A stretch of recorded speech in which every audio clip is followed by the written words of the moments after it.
नमस्कार मेरे विद्यार्थियों, आपकी मंगल कामना के साथ और मैं आपकी अध्यापिका आपका ई कक्षा में हार्दिक स्वागत करती हूँ।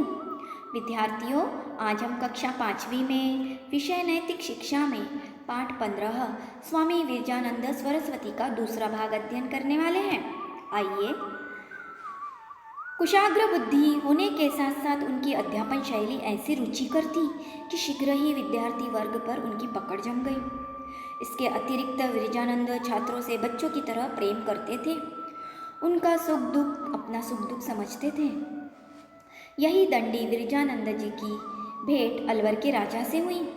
अलवर गांव के एक राजा से हुई। वे स्वामी विरजानंद की विद्वत्ता से इतने प्रभावित हुए कि बहुत अनुनय विनय कर तथा प्रतिदिन उनसे पढ़ने की प्रतिज्ञा कर उन्हें अपने साथ अलवर के राजमहल में ले गए। राजा नियम पूर्वक विरजानंद जी से पढ़ने लगे, लेकिन एक दिन राजा संगीत में पढ़ने की बात भूल गए। विरजानंद ने उसी दिन अलवर गांव छोड़ दिया और पुनः सौरो लौट आए। यही उनका एक शिष्य रामदास, जो श्रद्धापूर्वक उनकी सेवा किया करता था। कुछ दिन पीछे वे मुरसान और फिर भरतपुर होते हुए मथुरा में आकर रहने लगे और स्थायी रूप से यही इनकी पाठशाला स्थापित हुई। वे जीवन के अंत तक यहीं पे रहकर विद्यादान करने लगे। यही स्वामी दयानंद जैसे अनोखी वैरागी समाज सुधारक की उनकी मुलाकात हुई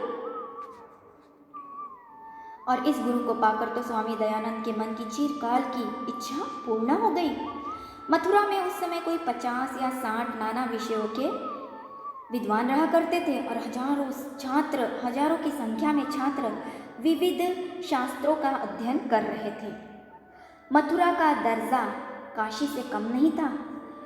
शास्त्रार्थ को ही उस समय विद्वत्ता की कसौटी समझा जाता था और स्वामी दंडी विरजानंद जी के शास्त्रार्थों की काफ़ी धूम मची हुई थी। उनकी विद्वत्ता की सब तरफ धूम थी, धाक थी और इसीलिए कुछ लोग उनके पांडित्य से ईर्ष्या भी करते थे, जलते भी थे। सेठ रामकृष्ण के मन में अपने गुरु रंगचारी के गुरु कृष्ण शास्त्री की झूठी प्रतिष्ठा सम्मान स्थापित करने की अभिलाषा थी। उन्होंने दंडी जी को नीचा दिखाने का काफ़ी प्रयास किया, परंतु शास्त्रार्थ के नाम पर रुपया रखवा लिया और बिना शास्त्रार्थ के कराए कृष्ण शास्त्री को विजयी घोषित कर दिया। लोभी पंडित सभी तरह के अनर्थ करने को तैयार थे। इससे स्वामी विरजानंद जी के मन पर हर समय सच्चे वैदिक धर्म का प्रचार का विचार उठता रहता था। आइए विद्यार्थियों, अब हम गृह पाठ पूर्ण करेंगे।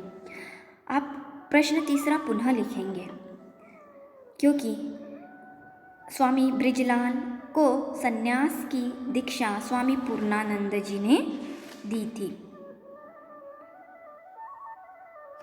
आगे, विरजानंद जी ने अलवर के राजा को पढ़ाना क्यों बंद कर दिया?